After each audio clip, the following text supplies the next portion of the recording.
Triple H is to be intense when signing AEW talents. Big changes coming to NXT, and a WWE star was knocked loopy on Raw, so stay tuned. I can't believe we're saying this, but Triple H is going to be intense. If there's one man who is not intense, it is Triple H. But this is regarding his, I guess, future signing of AEW talent. This is from The Observer.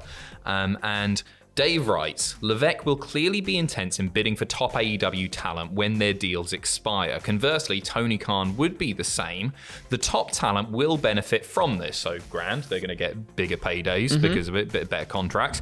But unless AEW secures a better paying TV deal, they would be far more limited in this free agent market without risking major losses. Levesque will not have that problem, will not have that issue. So WWE, of course, have a lot more money behind them within the company itself.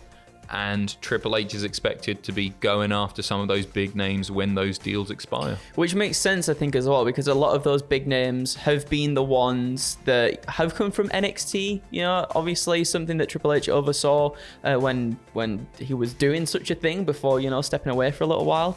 And the thing that you hear a lot about is a lot of these talents are still on good terms with Triple H. Yeah. Like, they never left, and a lot of them don't have a bad word to say about Triple H. They're always really thankful for the opportunities and all the advice and everything that they've given him.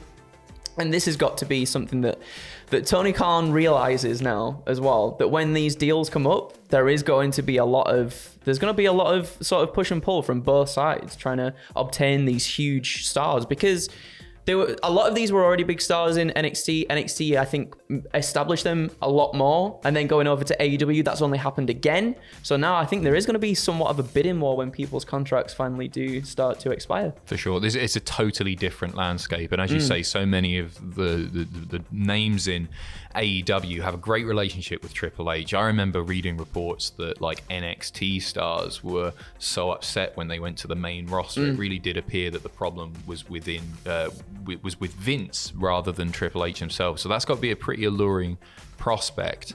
Combine that with the fact that they've done Cody proud. And that indicates that, and that was even while Vince was there, of course, that they will invest properly. If they see money in an AEW star, they'll give you, you know, decent storyline, big return, all that.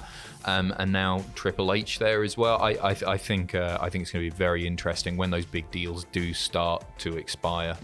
Go on, make a play for MJF. That'd be a laugh. So I really want that to happen. I was saying to some people on stream, I was like, the idea that we could finally see something between AEW and WWE, some kind of like, you know, like a cross promotion thing or something, where they could work it in, like MJF turns up on WWE for a little bit and like demands the Cody treatment or something. Yeah. Like, and it's so weird to think that feels as though could be a possibility. It's plausible. Somewhere. Yeah, exactly. I personally think it's unlikely in the short term, but never say never with these things. It's just completely different to this time last week, isn't it? We sit here Friday afternoon, everything was, I don't want to say everything was hunky-dory, but you know, it's a different landscape, and it's very, very exciting. NXT news now regarding some changes expected within NXT.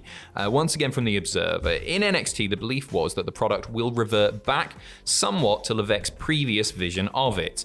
The belief was that while they would continue to heavily recruit top-tier athletes, a process Levesque has been a key player in over the past year, that they would be more open to using experienced wrestling talent as well. It was the original strategy, get the big name indie lads in, the people that have been doing it for years, and going forward the door would be more open to better wrestlers who weren't as big or as good looking as McMahon wanted on the roster.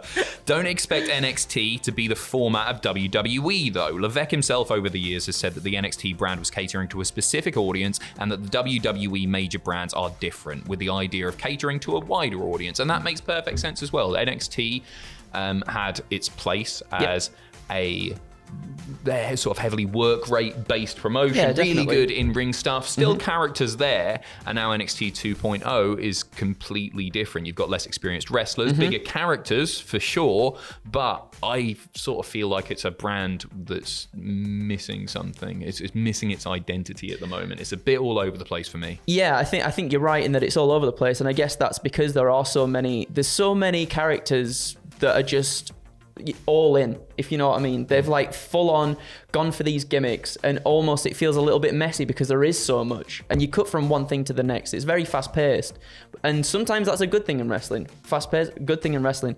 Sometimes I think it can be a detriment because you don't know where you are from one moment to the next. Sure, I'm a big character guy as well. Yeah. I love wrestling characters, but it was such a noticeable decline in the in-ring work, which to me was the big selling point of NXT.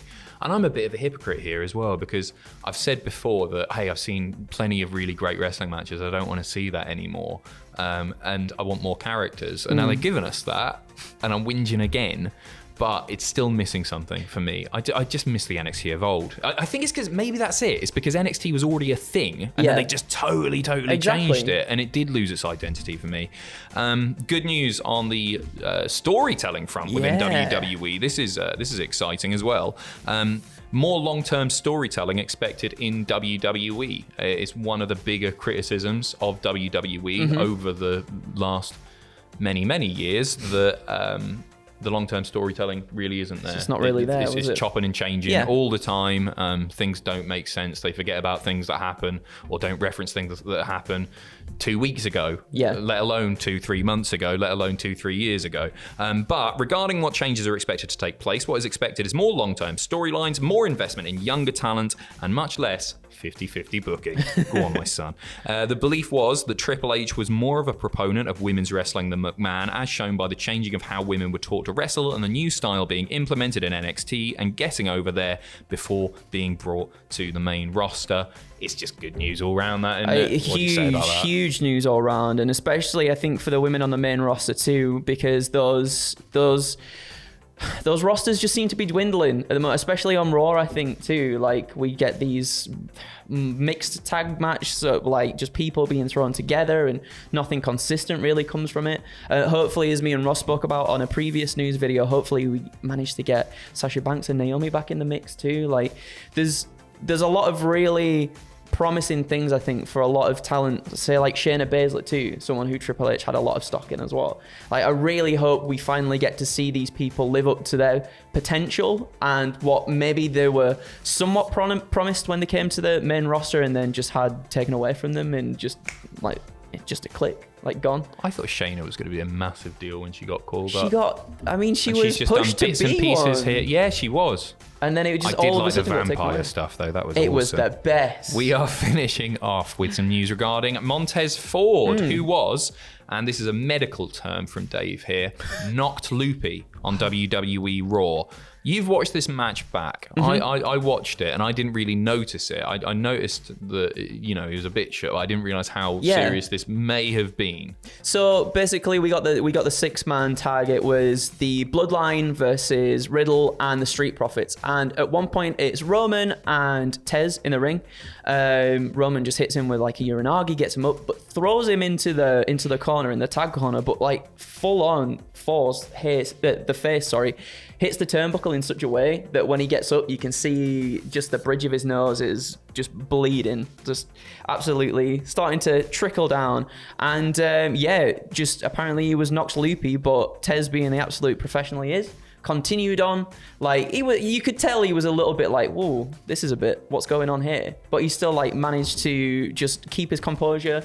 And he's so good. He's very good, isn't he? Even with something like this, The good news is that despite what happened, and I watched that over your shoulder a minute ago, Roman threw him bloody hard. Like, really hard. really hard. The good news is that he is going to be wrestling on Saturday. He's expected to still compete and maybe win the tag title. He's gonna do it. I'm feeling it. I'm feeling good. Jeff Jarrett with the guitar. Jarrett's the special guest. He's not just gonna turn up. I just thought, I'm feeling good. Jeff Jarrett, come on, lad. Nashville. Spice World. So that's it from us for today. Stay tuned for the podcast this evening. Then you got myself and this thing just this for reactions tomorrow night, and then your usual content, what happened at WTF on the Sunday. Loads coming up this weekend. Join Sam and Fraser for news tomorrow as well. Yeah, you sounded unsure, but yes, it's Sam and Fraser tomorrow. There's a lot of people to track. There is. You're a good boy. You've got a lot to look after, don't you? I sure do, especially you. Especially me.